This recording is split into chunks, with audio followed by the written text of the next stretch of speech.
We'll start with the prayers.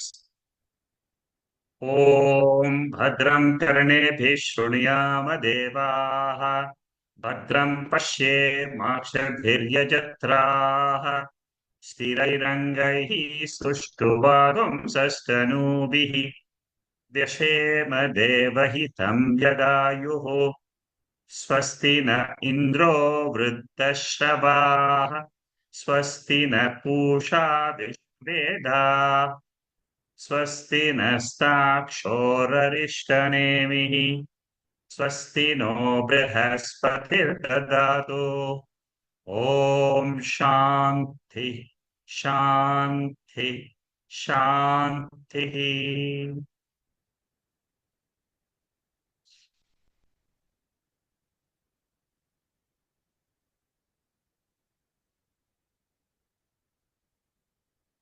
Mandukya Upanishad consists of two parts. Atma Vichara up to verse number 7. From verse number 8 onwards to 12th verse is Omkara Vichara.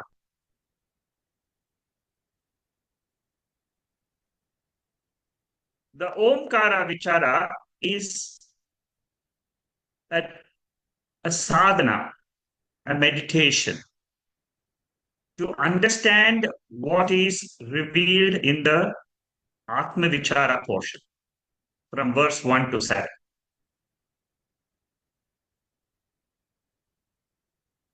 Omkara gets a very unique meaning in Mandukya Upanishad.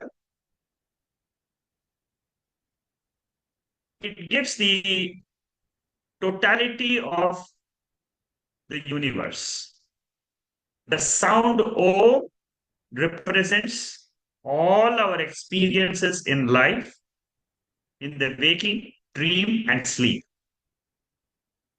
The silence at the end of Om reveals the truth, which is the Adhishtanam, which is the substratum, which is described in mantra number 7 and in mantra number 12. So the 12 mantras of Mandukya Upanishad are very, very beautifully presented to give us the entire gist of all the Vedas. It is such a beautiful Upanishad. On this Upanishad, Gaudapadacharya has written a commentary and Shankaracharya has written a commentary on that commentary. So we are studying two brilliant minds in Vedanta. So we can't go wrong in understanding the Veda. The Omkara Vichara ends with Amatra. Amatra means silence. This silence has got a very deep, significant meaning in Vedanta.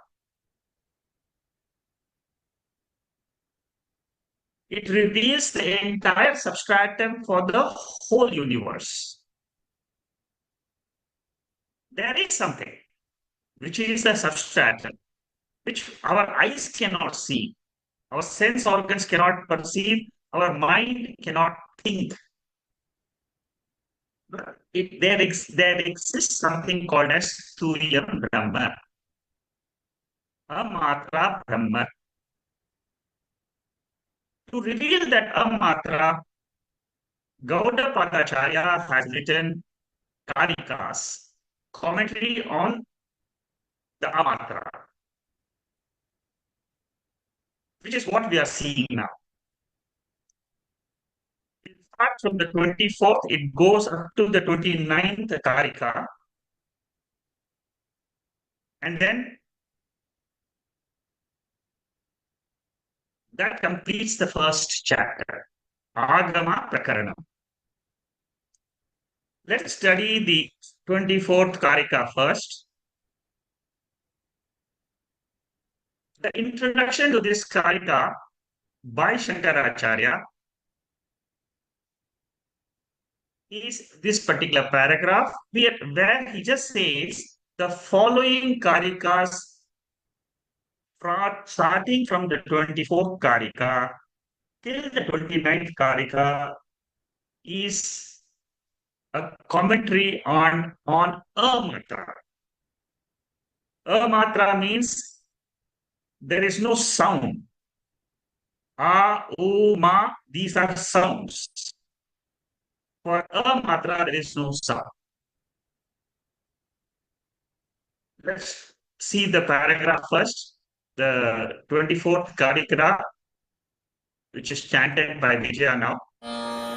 ओंकारं पादशो विद्यात् ओंकारं पादशो विद्यात् पादामात्रा न संशयः पादामात्रा न संशयः ओंकारं पादशो ज्ञात्वा ओंकारं पादशो ज्ञात्वा न किंचिदपि चिन्तयेत् न किंचिदपि चिन्तयेत्.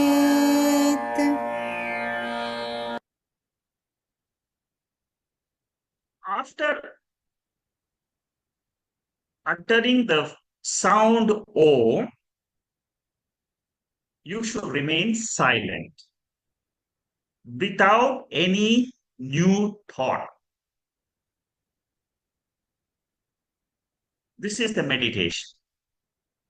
You utter the words O, stop. Experience the silence. Again, utter the word O, stop.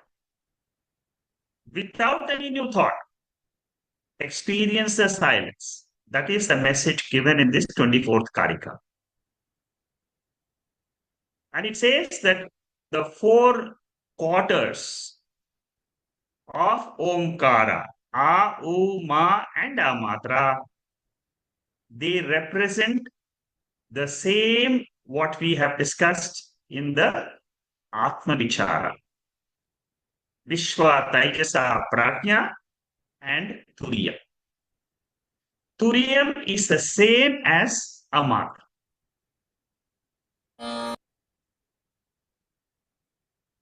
Purvavat, as in the previous mantras of 9, 10, 11 of the Upanishad, there were Karikas for those before this. Amatra Karikas are following henceforth. Omkara consists of 4 components. A, U, Ma. Akara stands for Vishwa. Vishwa means the better I. And the waking world, which is represented as Virat Vata. Try to understand each of this, because when you do meditation, you must be able to go along these lines. Ukara represents Taijasa, means the dreamer, along with the dream world Devata called Hiranyagarbha. A Devata is required to maintain the world. The waking world is maintained. But who maintains it? There is a Devata, there is a controller. That controller is called as Virat. That controller is called as Hiranyagarbha. In the case of sleep, it is represented by Makara. And the word used by the Upanishad for a sleeper is Prajna. And the sleep world is controlled by Ishvara, Antaryami. What about Turiyam? The Turiyam is beyond the 3 worlds, the waking world, dream world, and the sleep world. It is beyond the 3 matras, A, U, Ma. A, U, Ma are the Adhyaropa portion. Adhyaropa means on the silence, you superimpose the sound. Normally, what we say, we always start with sound and then we end with the silence.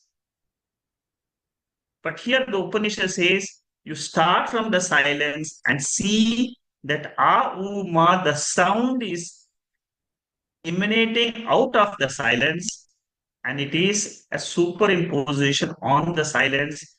Why does the Upanishad say this? Because it wants to say the silence is the adhisthana.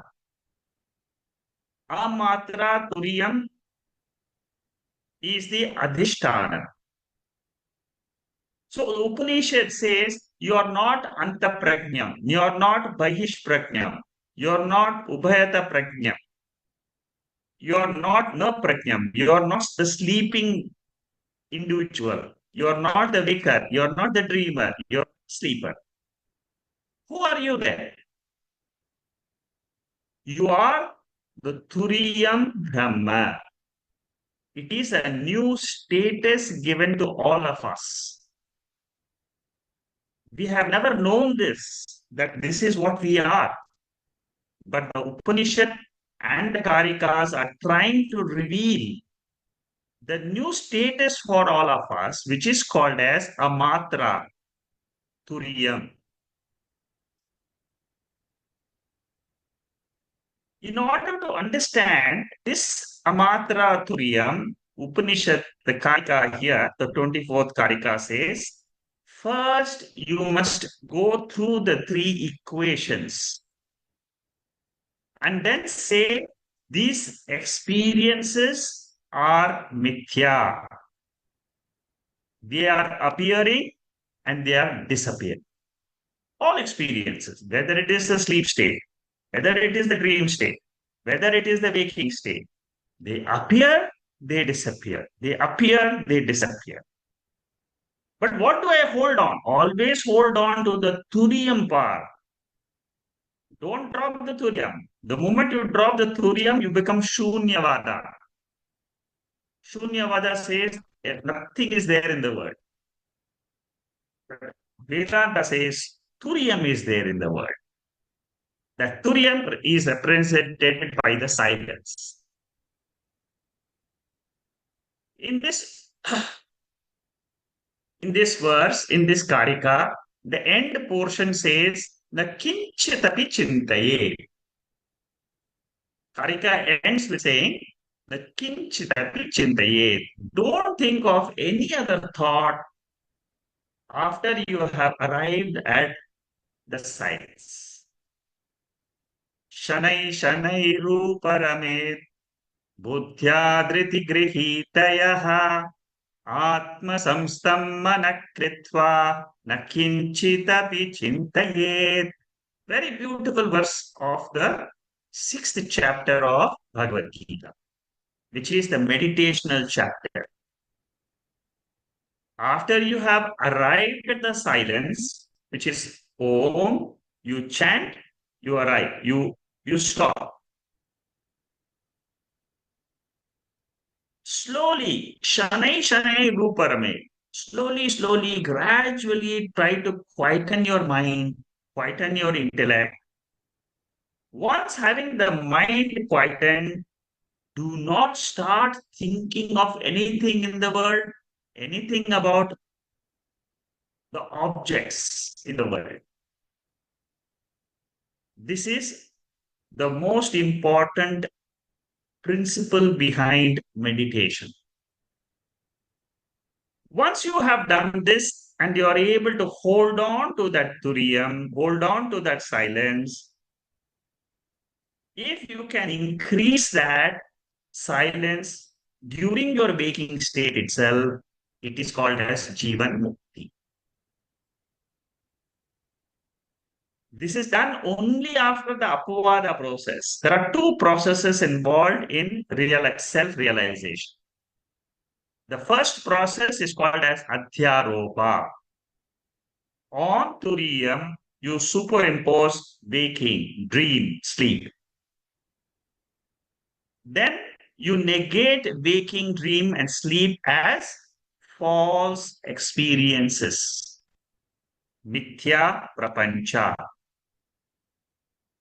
Once you have negated them, for every mithya prapancha, whether it is rope snake, whether it is shell silver, whether it is mirage water and sand, you need an adhishtanam. That adhishtanam is the lakshyartha of sound Om. It is an indicative meaning of the silence. It is the indicative meaning of Turiyam, of Amatra. So that is what is said by Shankaracharya in this commentary of this paragraph. Next, we go to the next paragraph of this commentary. Now, in this portion, each pada is equated to each matra. That means the waking is equated to akara. Dream is equated to ukara. Then sleep is equated to makara. And when you come to that silence, don't start thinking, what will I get out of this silence? You won't, you don't think about getting money, fame, position, punyam. Don't think about it, but those benefits will come to you. That is what Shankaracharya says here. Seeker should understand the matra and the pada. Matra and the pada means what? Akara stands for the waking, ukara stands for the tejas, for the dream, makara stands for the sleep state. Bring deliberately those thoughts in your mind. This is the knowledge of Omkara. Evam Omkara Nyatva. Do Adhyaropa and Apavada in Omkara. You drop the Adhyaropa in the Apavada stage. You cannot go directly to Turiyam and start meditating on Turiyam. This is a process which is explained by Shankaracharya. Mind will abide in silence consciousness if you go on a step-by-step process. Prayojanam is generally twofold. What is drishtam? What is adrishtam? Adrishtam means punyam. I can't measure. I cannot see the punyam. But the punyam will give me some result, spiritual content. I will come to know that Turiyam Brahma. Drishta phalam means I will be a wealthy person. I will not have to struggle in life for my normal life. I will have some possessions, some money, and a little bit of fame. I will be able to manage my life. Kritatvat, Jnani is totally fulfilled when he experiences that Turiyam in himself and sees that as the substratum. When he does that, he will not think about Jivan Mukti, Videha Mukti. All that is not being taught by the Jnani. These are all the results of the Punyam, of understanding this highest reality. Suppose one has a sumptuous meal at home, a 10-course meal. He is not going to enjoy another meal in friends' home.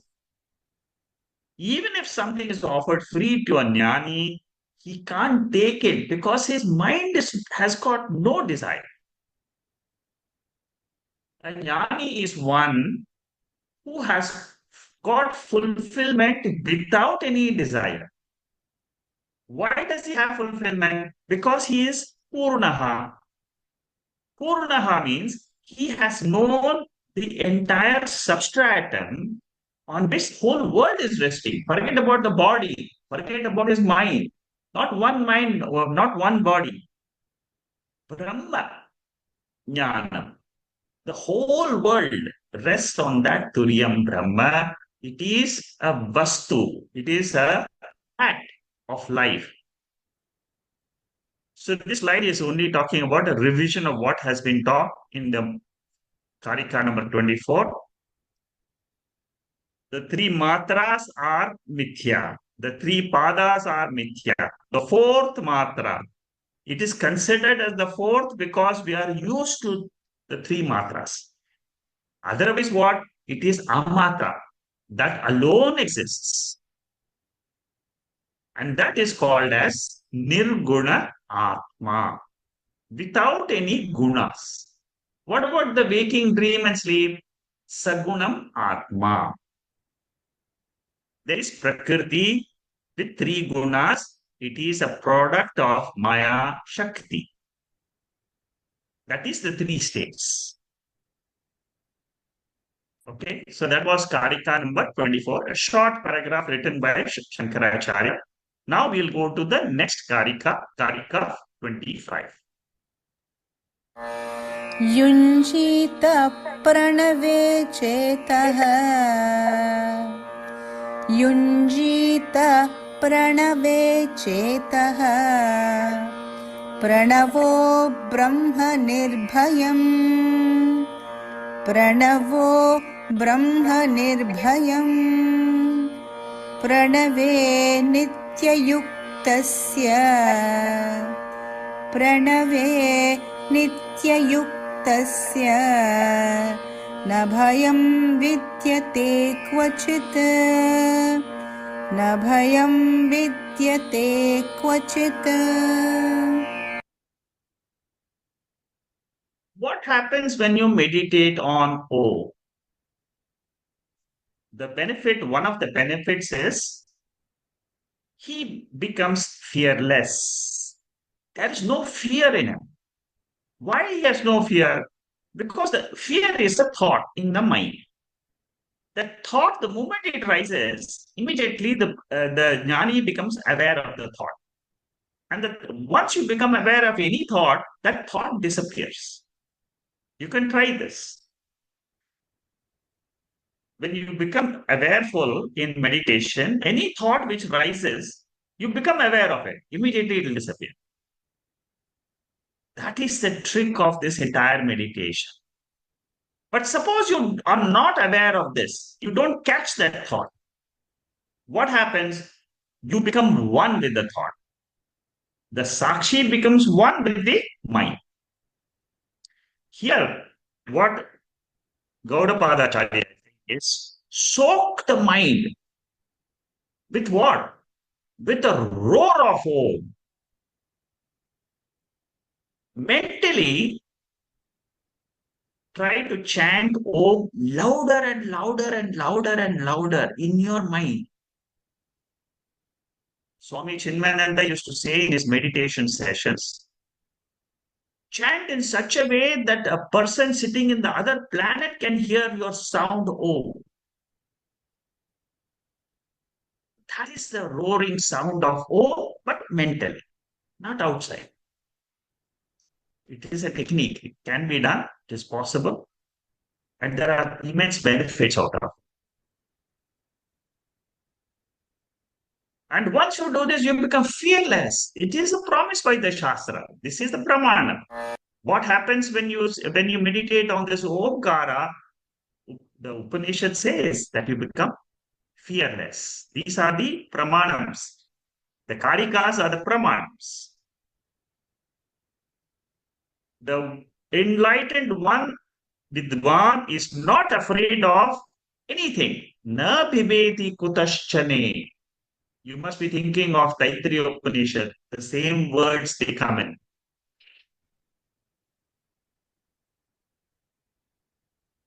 So meditating on the amatra, the silence, and the lakshyartha of the sound Om leads you to Nirgunam Brahma, objectless awareness.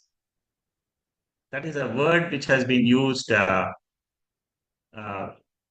very often by the Guru of Swami Chinmayananda. Nirguna Tattva, Nirguna Brahma. Now, Nirguna Brahma is the ultimate destination for all the seekers. Do Nididhyasana on Nirgunam Brahma as Lakshyartha of Omkara. Omkara has got two parts, Vachyartha, Lakshyartha. What is the direct meaning? Direct meaning is the waker, dreamer, sleep.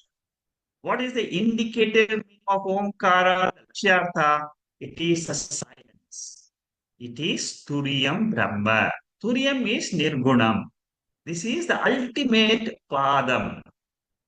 That is the residence of the Lord.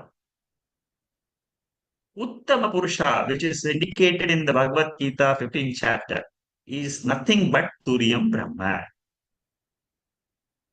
Do Nididhyasana of this Nirgunam Brahma with the help of Omkara.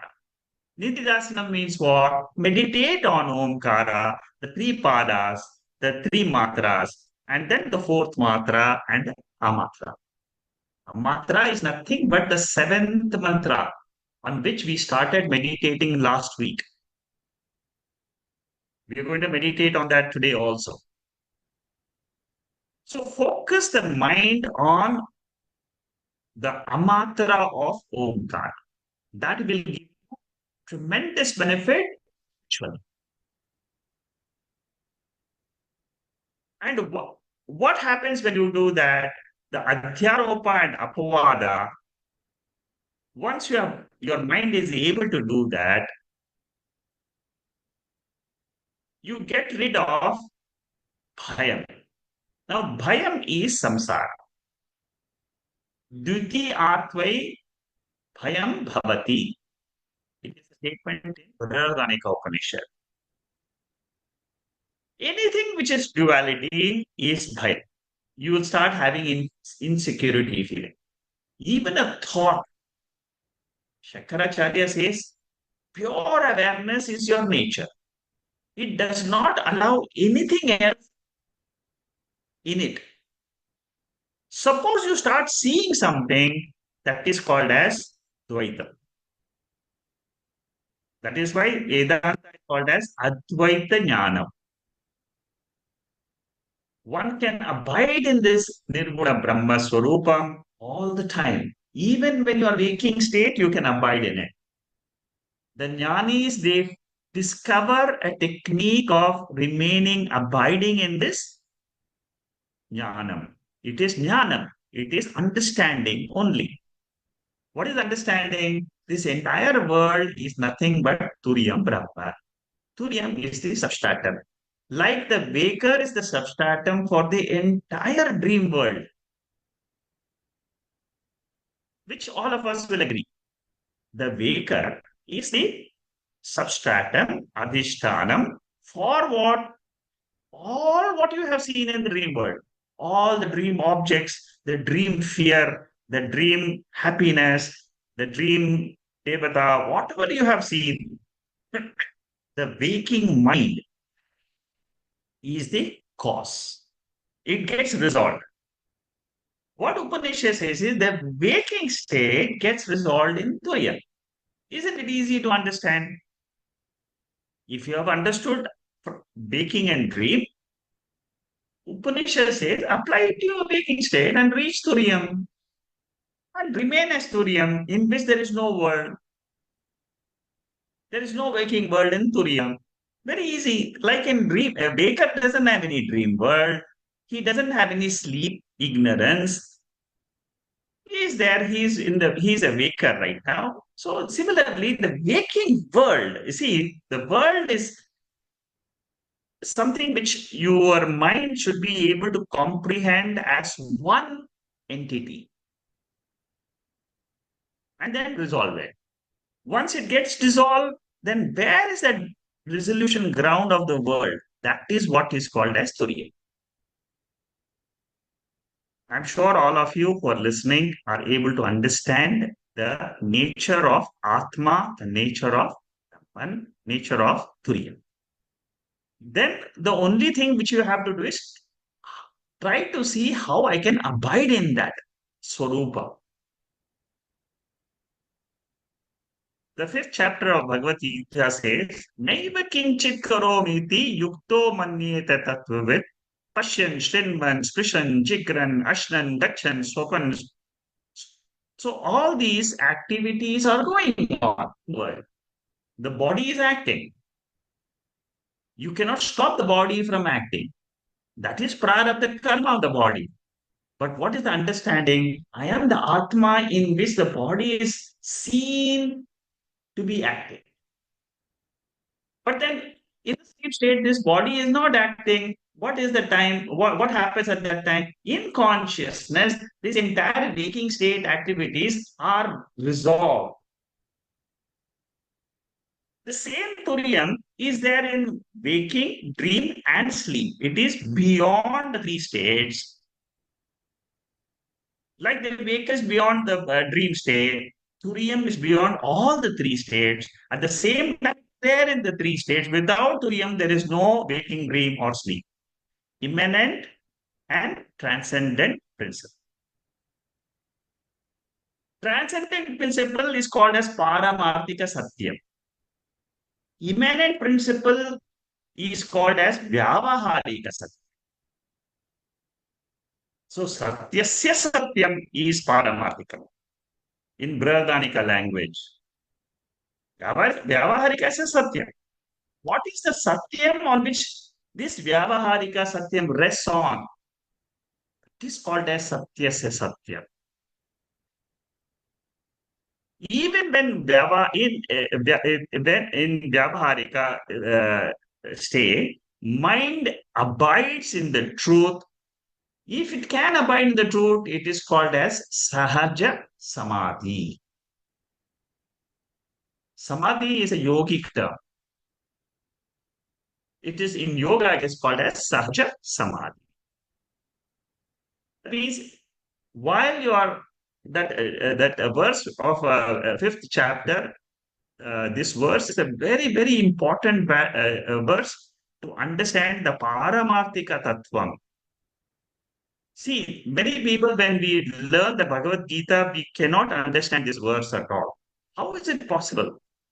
But our mind has not got exposed to the Paramarthika Satyam, which is Turiyam. But now in Mandukya Upanishad, I have understood Turiyam very clearly. Therefore, I can understand the eighth mantra and ninth mantra of the fifth chapter of Bhagavad Gita very easily.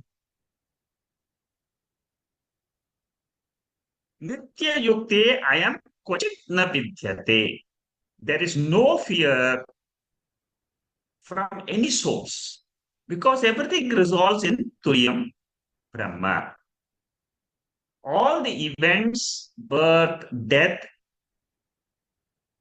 the entire experiences of life is all only in the Vyavaharika plane. At the Atma plane, there is nothing. Nothing happens in the Atma plane. But in the presence of Atma, the Chaitanyam, the consciousness principle, the lower plane gets activated. Jnani is never affected by any event in the material world. Anything can happen in the world. Because that is the nature of the material world. It is born, it is gone. Every moment is born, and before you can realize it, it's gone. Yato vacho nivartate aprapya manasa saha anandam brahmano vidvan na viveti kutaschaneti. The word kutaschaneti is important here. This is from Taittiriya Upanishad. This comes two times in Taittiriya Upanishad. We have all done Taittiriya Upanishad before. The end portion is, it says, the one who understands this Brahman where the words cannot reveal, where the mind cannot reveal, that because words and the Vak, the speech is nothing but it's a product of Brahman. It is a product of Atma. The product can never know the cause. So once you understand the story of Brahma, fear is gone.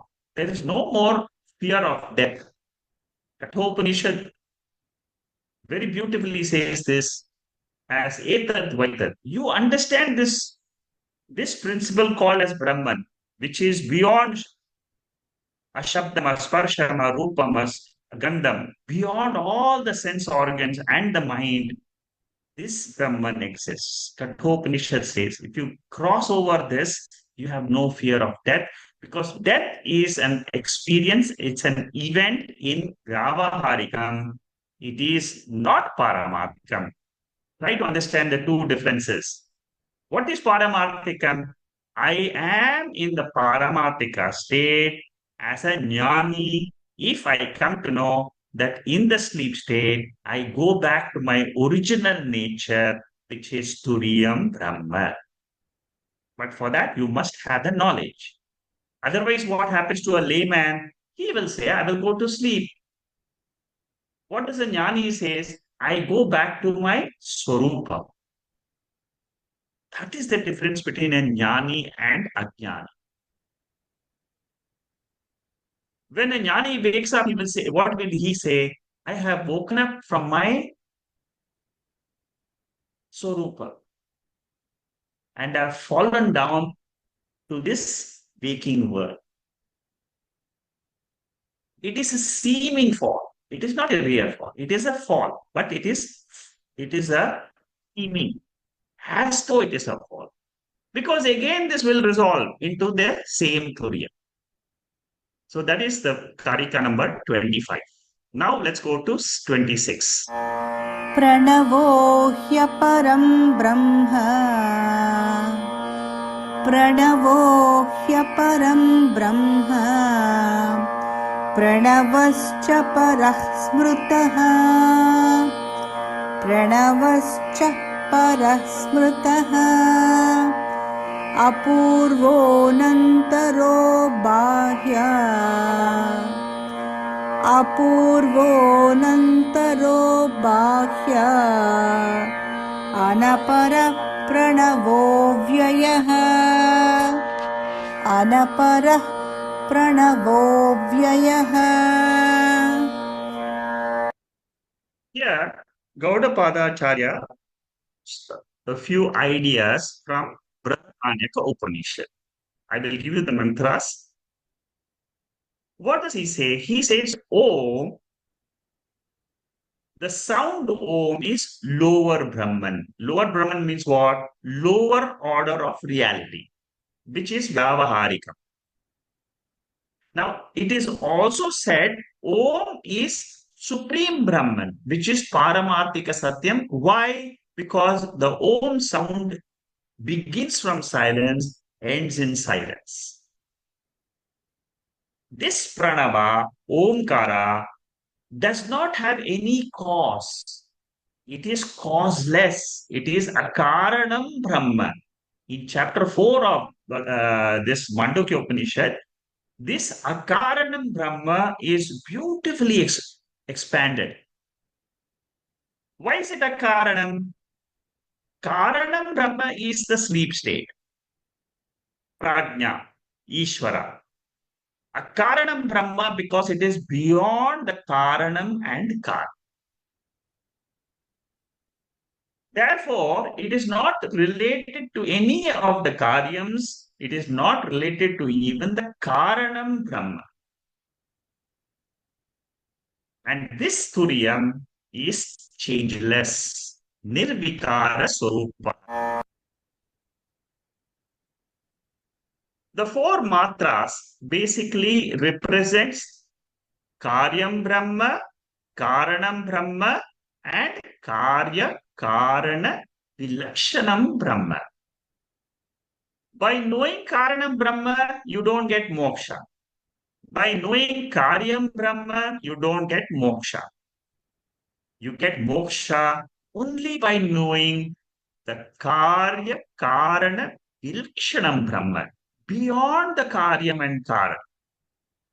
See, this clearly brings out that there is something which is beyond the sleep state. If you study this mantra very carefully, The sleep state is called as prajna, which is Karanam Brahma. It is also called as Antaryami. It is called as Param Brahma. Aparam Brahma is what? It is Karyam Brahma. Virat and Hiranyagarbha or Vishwa and Taijasa. So the dream state and the waking state, it is a product of the sleep state. The sleep state indicates the ignorance, self-ignorance. This topic called as self-ignorance is a very, very important topic. It is dealt by Shankaracharya at the end of all the Upanishads. In Brahma Sutra, he gives out, and then also in Aitareya Upanishad, also he talks about this self-ignorance. But the real portion of this self-ignorance, what is this self-ignorance? He brings it out in Brahma Sutra Bhashyam, which is Adhyasa Bhashyam. In that Adhyasa Bhashyam, he says that self-ignorance is the cause of our experiences of the entire, all experiences in the waking, dream, sleep, all three is due to the self-ignorance. It is Maya. It is a Avarna Shakti of Maya. What about the waking dream? Waking and dream is the Vikshepa Shakti of Maya Tattva. So crossing this Maya, it's an extremely difficult exercise. A prepared mind will know how to cross it. Suppose you meditate on silence for a few months. You will get an idea of what this ignorance is. Till you meditate, you won't understand what is ignorance. And you should also have the knowledge of this Mandukya Bashyam. So together with Jnanam and the Upasana, you will understand not only the Paramarthika Tattvam, which is Turiyam, you will also drop your self-ignorance.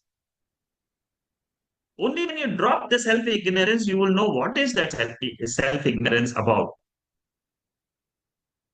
There are 5 descriptions of Nirguna in this paragraph. They are all taken from Bradanya Upanishad. Apurvaha, Anaparaha, Anantaraha, Abhaya, Avyaya. Apurvaha means it is Karana Rahitaha. There is no Karanam in Brahman. Nirguna Brahman does not have a cause. That means it is self-existent, it is self-illumined, self-enlightened. For everything else, there is a cause. Anaparaha. Anaparaha means Karya Rahitaha. Nirguna Brahman does not have an effect. The world is not an effect of Brahman. It is an effect of Saguna Brahman, not Nirguna Brahman. Nirguna Brahman is Anapara. Anantara. Anantara means what? Antara means inside. Anantara means what? It doesn't have as anything inside it. Very, very important definition of Brahman. This is the nature. You can't ask why it is. Upanishad was only trying to reveal that Turiya Avastha has got nothing in it. It is Anapara. Anantaraha, Anaparaha, Apurvaha. What is the next one? Abhahya. Bahya means what? Bahya is, it doesn't have outside also. See, suppose there is only one thing in the world, which is conscious. There is no outside it, there is no inside it. There is only one thing. So, these are the terms, these are the indicators for trying to understand the nature of that Brahman. Avyaya. Avyaya means it is partless. There is no Sajatiya Bheda. There is no second Brahman. There is no second Turiyam. There is only one Turiyam. Ekaha. Here, a little bit more explanations of these words. Purvam, aparam. They are a pair. Purvam means karanam, aparam means karyam. Brahman has no cause or effect. Therefore, it is called as apurvam, aparam. Anantaram and abhahyam. These are again a pair. Brahman is without, inside or outside. What does it mean? It doesn't have sajatiya bheda, vichatiya bheda, swagata bheda. What are the meanings of these three words? Sajatiya means sajati. A tea and a tree are same species. One tree can be different from another tree, coconut tree, mango tree, but both are trees. But in the case of Brahman, it is pure Turiyam. It is consciousness. It is only existence principle. There is no nothing. There is no other second Brahman. Vijatiya Bheda. Vijatiya Bheda means there is a tree and a stone. They are two different jatis. So there is no Vijatiya Bheda because Brahman alone is. Swagata Bheda means internal differences. Like in a body, there is a hand, a leg, and all that. Brahman doesn't have any parts. You cannot say that there is a top portion, middle portion, lower portion, nothing like that. It is one mass of consciousness. It is one. It is one vastu entity in which the entire world is coming and going. But what is the size of that? It is infinite in nature. Suppose you can take the whole world into that and bring out the whole world out from that. What will be the size of that? Infinite. Therefore, avyaya. It is avyaya also means it is imperishable, eternal, inexhaustible. These are all the descriptions of Turiya. Whenever you have time, you can meditate on these descriptions of Brahman, of Turiyam also. These are all additional informations which are given for meditating on Turiyam Brahman. The next paragraph talks about Omkara is a Karanam Brahma as well as Karyam Brahma. We have seen this before. Akara, Ukara, Makara stands for Karanam and Karya. Whereas the Turiyam is neither Karanam or Karya. The same explanation of Aparam and all that is given in this paragraph by Shankaracharya. I told you this mantra is coming from Brihadaneka Upanishad.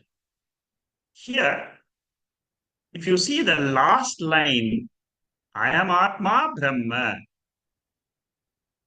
This Atma is Brahman. This is the final teaching of Brihadaneka Upanishad. And how does it describe that Brahman? It says Apurvam, Aparam, Anantaram, Abhahyam. See, the second last line, all these four words come. It is without, prior, posterior, interior, exterior. It is infinite. In short, it means it is infinite.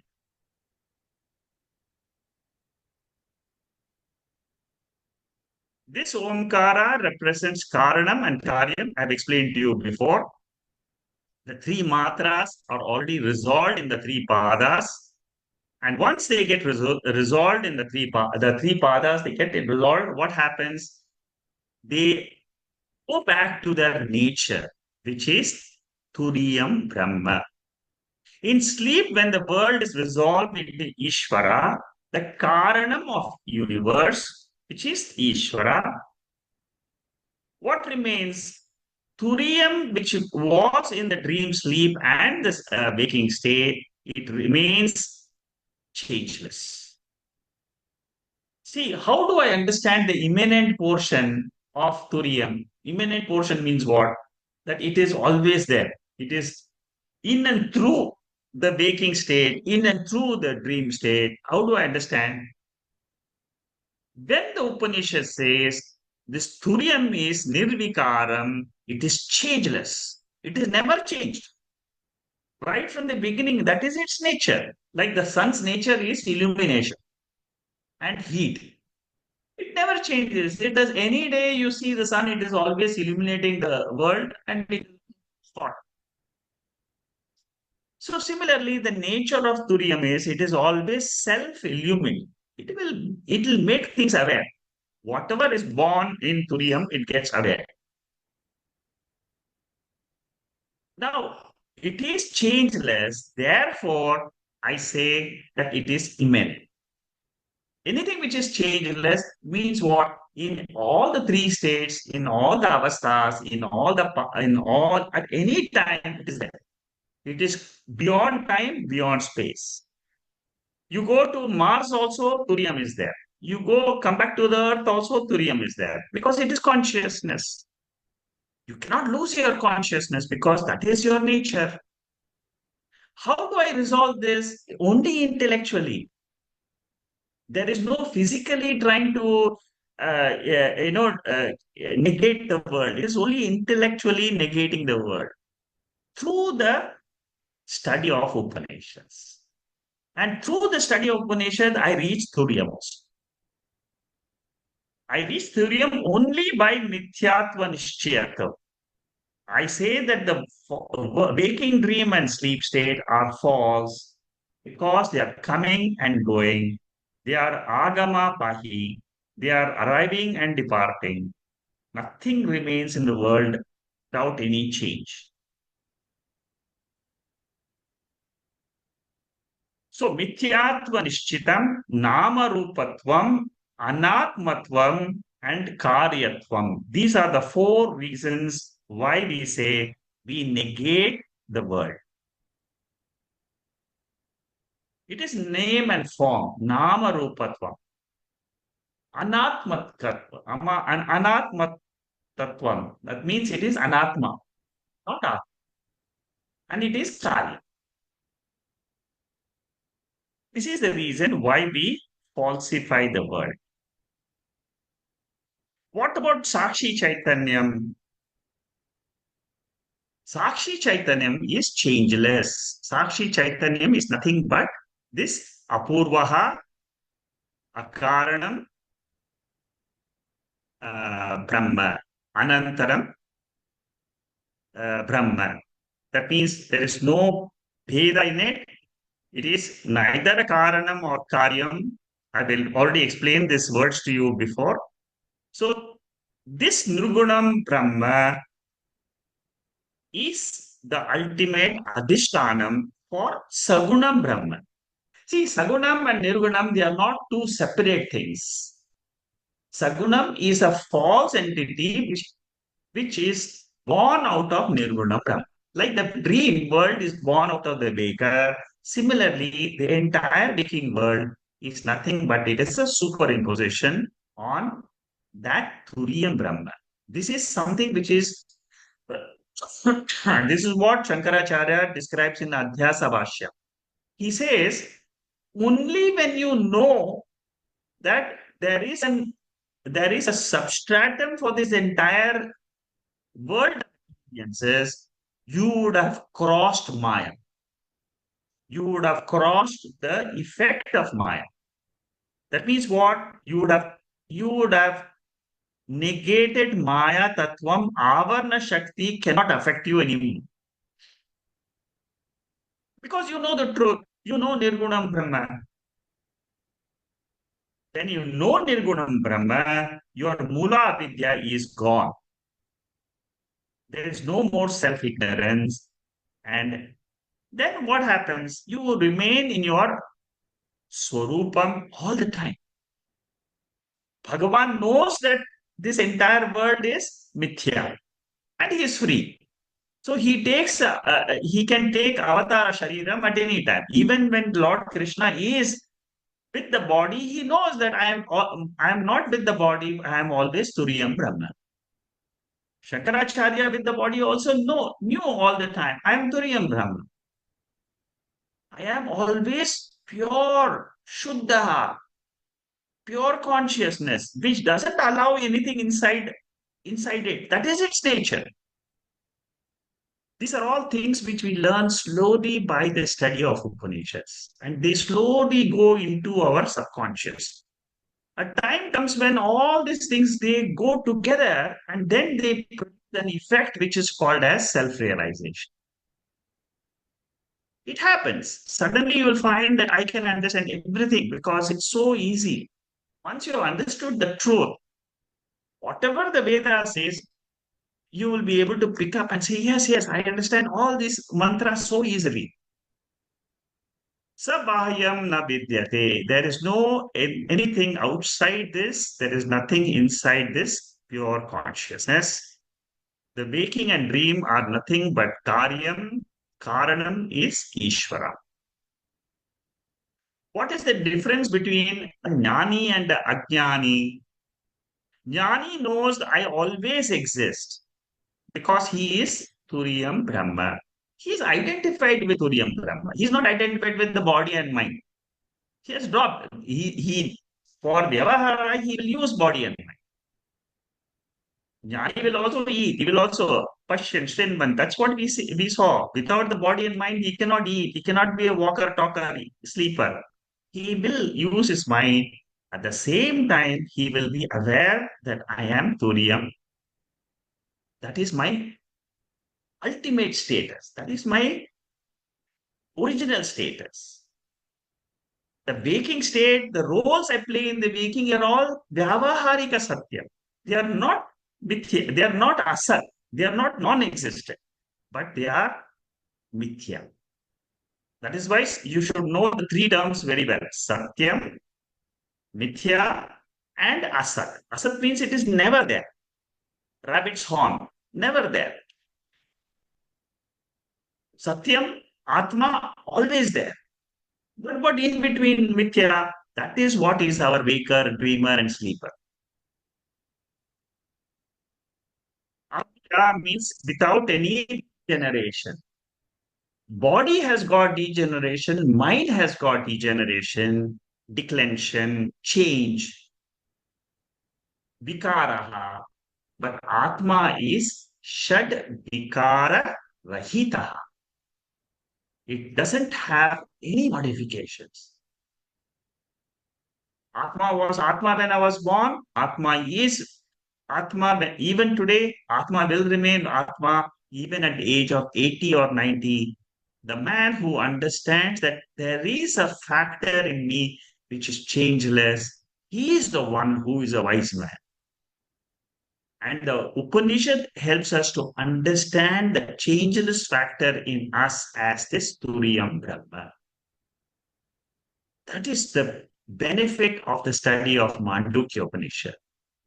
This uh, uh, these technical definitions, neither inside, neither outside, it is it is not a cause, it is not an effect, is beautifully said in Mundaka Upanishad in this mantra. It's a very famous mantra. Divyo he murte purushaha sa bahya antaro yajaha. That means it doesn't have inside or outside. There is no interior, exterior with reference to Turiya Atma. That is why when I close my eyes, I can say it is Turiya. I am Turiya Atma. I am all pervading by nature. There is no Sajatiya Bheda, Vijatiya Bheda. There is no Swarada Bheda. All this I apply to myself as Turiya Atma, and I become free. All these verses are for us to learn during Shravanam, contemplate on that, and then apply it. In Maitreyi Brahmana, two times this See, this mantra which I told you, uh, this mantra which describes the salt and the crystal comes two times in Brahmanika, in second chapter and also in the fourth chapter. What does this example says? The uniqueness of a salt crystal is you taste any portion of the salt crystal, it will be salty. You taste the top portion, middle portion, bottom portion, left side, right side, all will be the same nature. What is that? Same way you think that Brahman is consciousness, it is awareness. You touch the top portion, there is no top portion, it is awareness. Bottom portion, awareness. Left side, awareness. Right side, awareness. Many Upanishads have described this nature of Brahman as pure awareness without any differences. There is nothing other than Chaitanyam. Therefore, it is called as Anantam, infinite in nature. It is called as Prajnana Ghanam. So this is the mantra which was quoted in this, I told you, the second chapter, Brihadaranyaka Upanishad. It's called as Madhu Brahmanam. In this Madhu Brahmanam, we have seen the description of not interior, not exterior and all that. So this is the mantra which was quoted. So with this, we finish the mantra number 26. Three more mantras are there, three more verses. I will see if I can touch upon the 27th today. Let's listen to this. सर्वस्य प्रणवो ह्यादिः सर्वस्य प्रणवो ह्यादिः मध्यमन्तस्तथैव च मध्यमन्तस्तथैव च एवं हि प्रणवं ज्ञात्वा एवं हि प्रणवं ज्ञात्वा व्यश्नुते तदनन्तरम् व्यश्नुते तदनन्तरम्. So the 27th mantra is also explaining the nature of Omkara. Omkara is everything in this universe. It is the beginning, it is the middle, it is the end of everything in the universe because Omkara is everything. The sound Om is everything in this universe. That is why it is such an important word in our Veda. By uttering this Om sound, one can reach the supreme reality. Again, in this Karika, it is an explanation of Gaudapadacharya on the importance of the sound Om and the silence Om. Omkara is the beginning of creation. When the creation was started, the Lord chanted Om and then he. Omkara is sustainer of the creation and the resolution of creation. That is what we have seen in Uma, the three states and so on. And the silence is the Adhishtanam. It is the basis on which the sound rises and the sound resolves. It is the basis on which the universe rises and the universe resolves. Like a magician who creates things, similarly, Maya Shakti, which belongs to this Turiyam Brahma, creates this entire Jagat and then resolves the entire Jagat to itself. This is the meaning of this Karika. So, Srishti, Laya, Sthiti are from Pranava. Therefore, Pranava is Karanam. That is what is said in this Karika. The whole world originates from this Omkara. Like what the example given is like a magician. He from his hat he will throw a hat and then he will bring out a pigeon, or he'll bring an unreal elephant, or something out, something which is unreal. He will be able to bring. So similarly, the world is unreal. It is unreal world which is brought up and then it gets resolved. The every mithya vastu requires a adhisthana. Dream is mithya. It requires wake. Waking is mithya. It requires thuriam. Mirage water is mithya. It requires sand. So once I understand Satyam and Mithya, word is Mithya, Turiyam is Satyam, Adhishtanam is always Satyam, then I will be able to understand Omkara emerging out of silence. Pranava mantra is Shrishti Siti Laya Karanam. That is the first half of the Karika number 27. And knowing Omkara in this manner, in which manner that it is the Srishti Sthiti Laya Karanam, then I can know the Chaitanyam, which is pure consciousness, which is indicated by the Amatra, which is the indicative meaning of Turiyam Brahma. All this, I should not take it as something external. Then it is an objective science. Then I'm trying to objectify everything. What Gaudapada Acharya says is all this is happening subjectively within ourselves. And I should say, I am that pure consciousness, pure Thuriyam. And the roles I play are Vyavaharika Satyam. I'm a mother, I'm a father, I'm working in a company. Those are all Vyavaharika roles, but those Vyavaharika roles are not permanent. What is permanent is Turiya. Entire Vedanta is should not be studied like an academic science. You should use it for transformation, internal transformation. What is the meaning of internal transformation?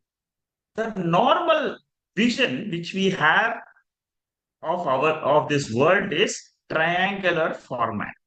Jiva, I am the Jiva. I am existing in Jagat, the world, and there is a creator called as Ishvara. This is the triangular format of a Ajnani, of a layman. But when I become wise, after studying Turiyam Brahma, after studying Omkara, all this, what happens? I change the triangular format to a binary format. There is only I, the Adhishtanam, Satyam, and the entire Anatma, whether it is waking, dream, sleep, whether it is gross body, subtle body, causal body, whether it is the Pancha Koshas, all that is Anatma. I am the Atma. Anatma is Mithya. I am Satyam. This is Anatma doesn't have any existence of its own. It depends on the Satya Turiyam. If I have this format, it is called as binary format. And once I have this binary format, I am free. I hold on to this format. I am Satyam. I am Satyam. And who am I? Turiyam Brahma. What is the nature of Turiyam? Na anta prakyam, na bahish prakyam, na prakyam, Satyam, Jnanam, Anantam. All that I should remember. Such a beautiful format in which the entire first chapter is presented to us. By studying the first chapter itself, your knowledge about the entire Upanishad is complete. I can say very easily, if I know Turiyam, I can say, Mayeva Sakalam Jatam, Mayi Sarvam Prati, Mayi Sarvam Layam Yati. That Brahma, Aham Asmi. That Brahman, that Turiyam is not in Vaikuntha. He is not in Swarga. He is here and now. My intellect can drop all whatever his experiences and hold on to that Adhishtanam, pure Adhishtanam. That is what is called as Turiyam Brahma. That is what is called as Kaivalyam. That Shana Eva. During Jnana Kala itself, one can have mukti, one can have moksha. There is no gap between jnanam and moksha because moksha, Turiyam's nature is moksha. I told you just now that in Turiyam there is no internal, external. There is no inside, outside. There is nothing inside. There is no sajatiya bheda, no vijatiya bheda, no swagata bheda. It alone is. That is its nature. And it is pure awareness, pure knowledge. If in meditation I can end like that at any point in my meditation, if I can end in that, that is the goal of all the people who are seeking this knowledge. In the past, in the present, and in future, they will have to arrive at this Turiyam alone.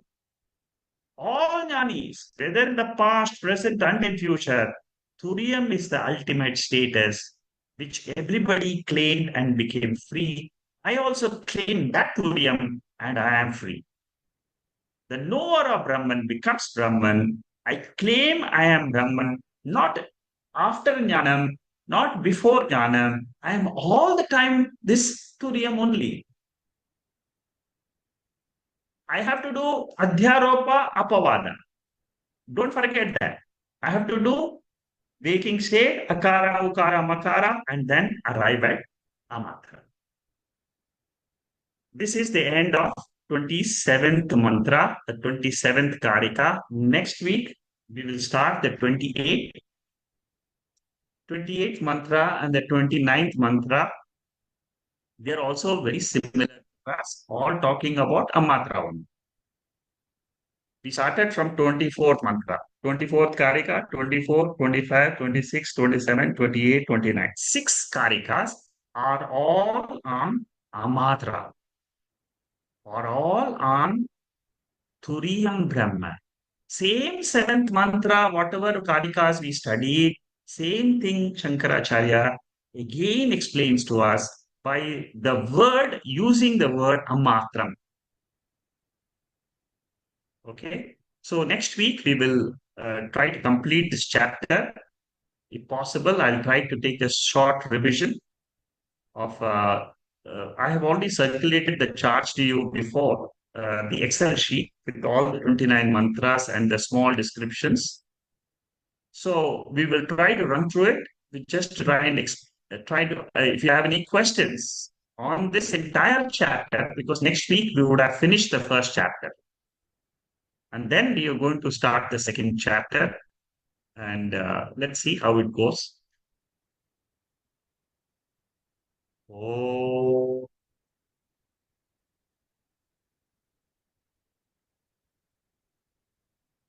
Purnamada Purnamidam Purnat Purnamudachade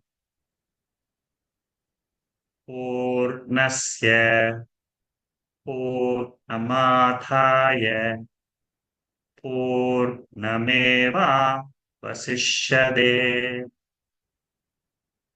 Om Shanti Shanti Shanti. I don't see any questions on the chat box. So if you have any questions, you can ask by raising your hand. You can just go one by one. Yeah, Shanta, go ahead. Namaste, Shekharji. Very wonderful session as usual. Um, I just wanted to, I don't know, it's just a bit of confusion, I suppose. Um, Omkara is, we say that it's a adhishtanam of Brahman. But I think since, um, the whole universe is derived from the sound, and or we believe it's come from the sound, and it is mithya. So how can Omkara be the adhishtanam of Turyam? I'm, you might have explained this before. I'm sorry. I'm just trying Yeah. to. See, the sound portion is mithya, but the Okay. silence is not mithya. Every mithya vastu requires Mm. a adhisthana. Yes. Like rope is adhishtanam for the rope snake. Mm. Any mithya vastu in the world will require an adhishtanam. The sound portion is not satyam. It is mithya. That's fine then. Yeah, yeah. Okay. Because Now that's what you I got was it, right? thinking. Because Yeah, yeah. I was only confused that I correct. thought, how can that be? Because that No, also the, has to the be mithya because silence it portion represents is the Turiyam three. Brahma. The Okay. silence is Turiyam Brahma. Amatra is Turiyam, Is Turyam. not Okay. A-O-Ma, the sound. Ma. Because they represent the three states, right? And Yes, the three pathas or whatever. Mm. correct. Okay. Dhanyavad. Thank you. Anybody else has any other question?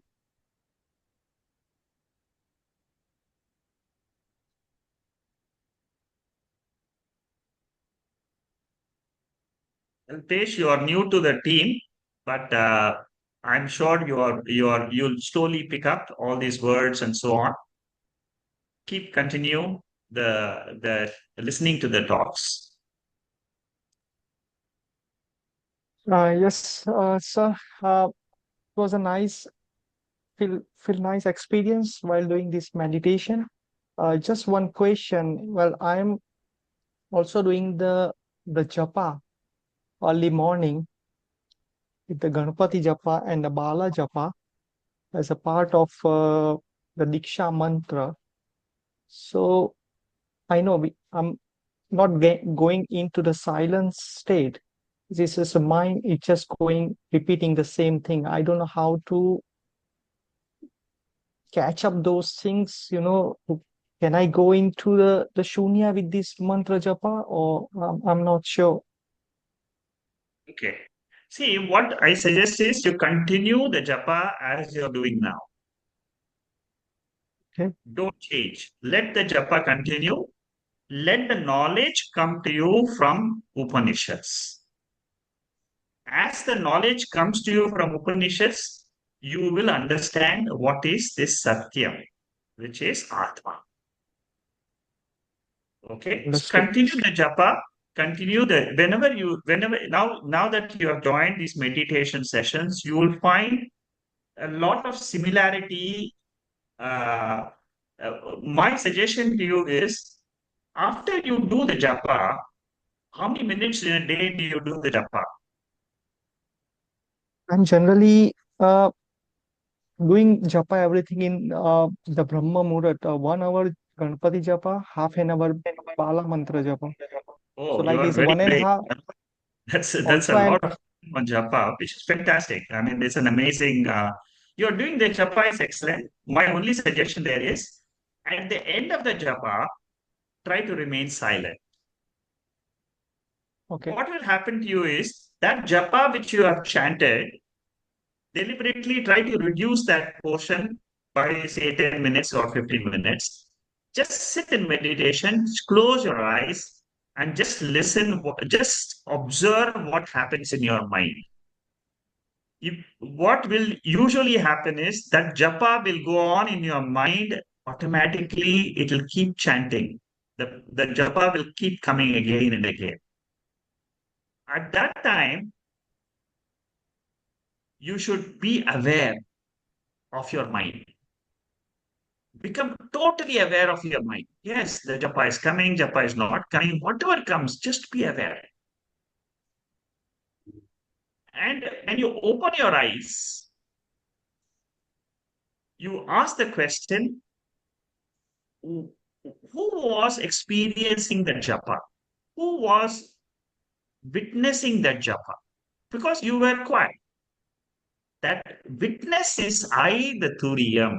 That witness, I am the Atma, that Sakshi, which was witnessing the japa in my own mind.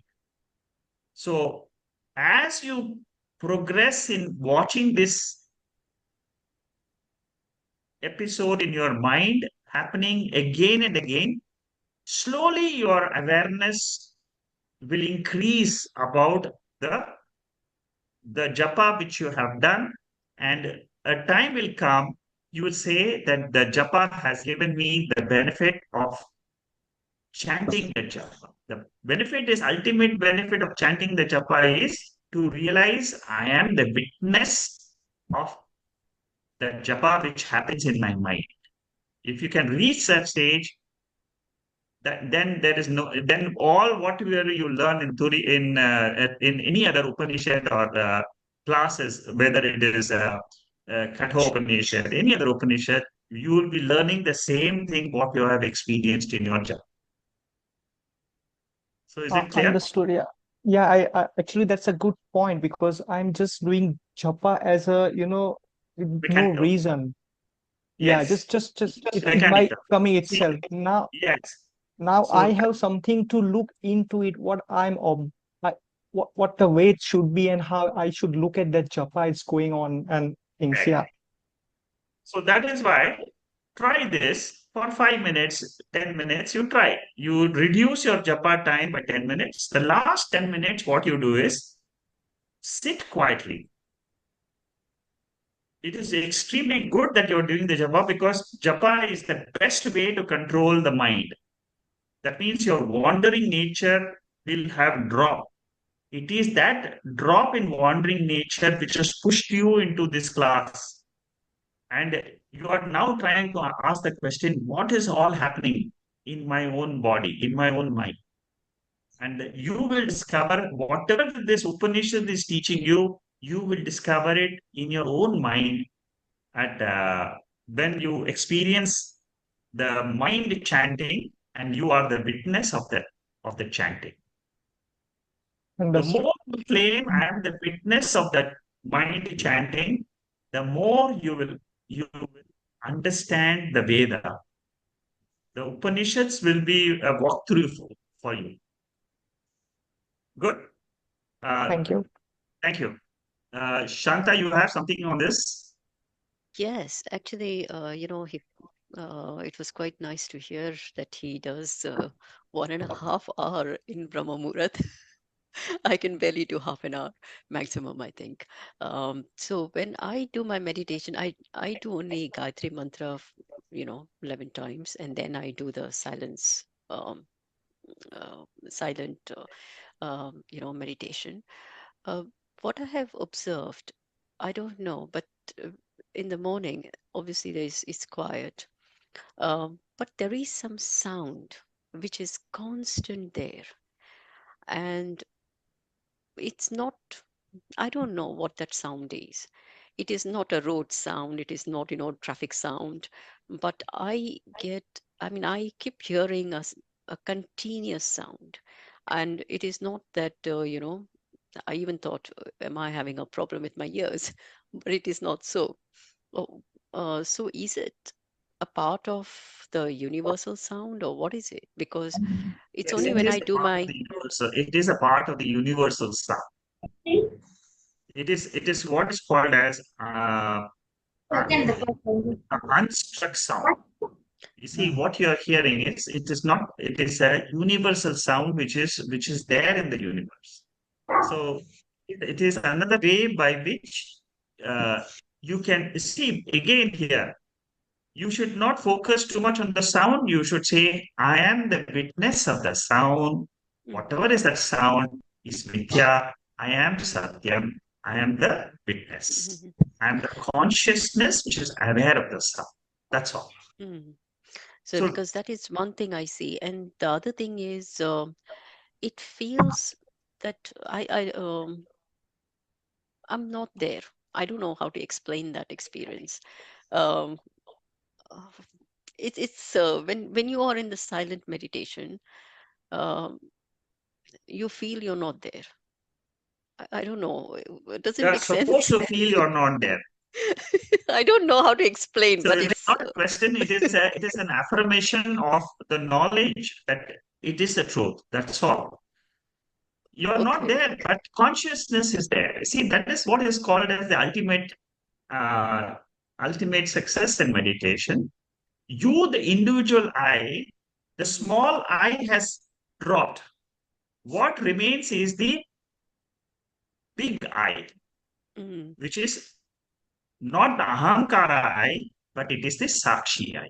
That's all. Yeah, but then you don't feel the body. That's No, the you scary don't have part. to feel. You see, what is the ultimate truth?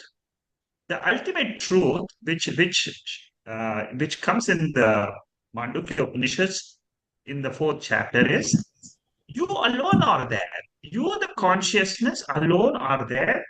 Everything else in this world is mithya. That's Yeah, all. so just elaborating that experience, it feels I'm not there. I mean, my body is not there.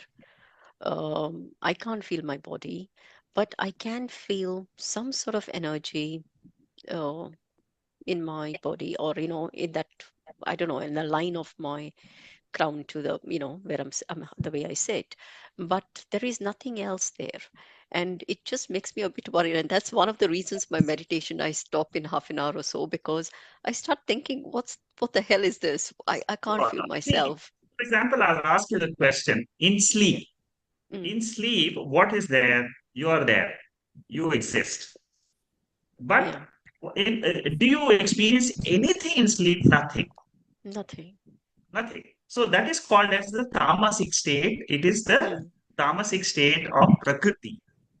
mm, Now, what happens when you are crossing the tamasic state and you're owning up Turiyam Brahma?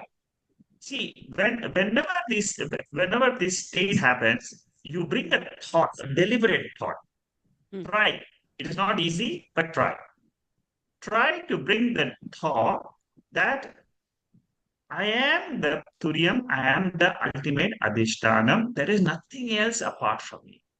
This this mm. this uh, this mantra, seventh mantra, which is talking about Shantam, Shivam, Shivam Advaitam. Advaitam. Bring one of these three words in your No, Advaitam is meditation. always, Advaitam is something which I Correct. meditate on. Yes, Advaitam is there, and then you bring the word Shantam. Mm, It is mm, a very important word. That is what is called as Shantam. See, mm, ultimately, our nature is Shantam. Our nature is not this turbulence mind. In mm, the turbulence mind, we experience in our waking state. We go to the office, we do so many things. It is not our normal state. It is the conditioned state of the mind. The unconditioned state of our mind is Turiya. mm. Unconditioned state of our body is Turiya. Yeah, but when I do break my meditation at that minute, because I just start feeling, oh my God, what is this?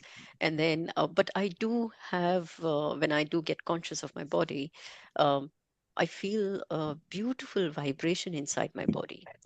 Um, it's so nice, soothing, that I feel like I wish I could keep continuing, experiencing that. So This I is don't in know what. Mandukya, it's also called as Rasaswada. Don't get caught up in your own silent mode, and you will get intoxicated with your experience of this silence. Don't get intoxicated with it. It is one of the obstacles in meditation, in reaching Oh, to Turiya. I see. It Okay. is it is I have to described in cross that. the third chapter. I think it is, yeah, it comes in the third chapter of Mandukya. Mm, It is called as Rasaswada. It is an okay. obstacle where you start enjoying the meditation as an object. Okay. Um, You enjoy you making it, see, instead of making it as a subject, you are making it as an object of object. so that see whether Mm, you're getting caught up in that. No, Bharat no, also it's not has a a similar. meditation. Yeah, Huh? sorry. It's sorry to interrupt. It's not the meditation. The meditation it's different. But after I meditate, or I get that when I'm in my awake state, conscious state, where I Yeah. know my body is there, um, uh, the vibration which I get in my body at that point, that is a very different vibration, which I again, that is what I enjoy, because that vibration tells me that, oh, it feels like I was not there, and then I came back, and then this vibration sorts of puts my body in place. I don't know Of how course, how these it are, is. these are very natural. These are very, very common natural experiences. Continue the meditation, nothing wrong in it, and Hmm. keep continuing. But these meditations on Turiyam Brahma, which I'm taking, they will be very, very useful to you, because all people who are meditating, you will enjoy these type of meditations, because in Turiya meditation, we are using the Veda. We are using the Veda and trying to understand what happens in my mind as per the Veda. That's all. Hmm. The Veda says it is Avyavaharyam, which is what we are going to do next week. Avyavaharyam, Shantam, Shivam. Shantam. This is Atma Shantam. This is different than the Manas Shantam. You see, Manashantam. Manas Shantam is okay when during the waking state I listen to a good music. My mind goes into a calm condition. But I am not interested in this because it is temporary. Hmm. What I have to really understand is Shantam, which is Atma Shantam, which is eternally there. Once I am able to get that in my mind, I'm talking about the eternal Atma Shantam. If I'm able to understand that Shantam in myself, that Hmm. Shantam will never leave me. It will never leave me. You will always feel I'm blessed. Always, throughout your life, even if you're undergoing a lot of experiences outside, doesn't matter. You will always feel I am blessed. I Hmm. am that pure consciousness. There is something behind me. Hmm. Good. Shanta, thank you for the Okay, thank you. experiences. Bharat, you want to corroborate something to the same? Namaste, Shakashi. Hello, Shantaben.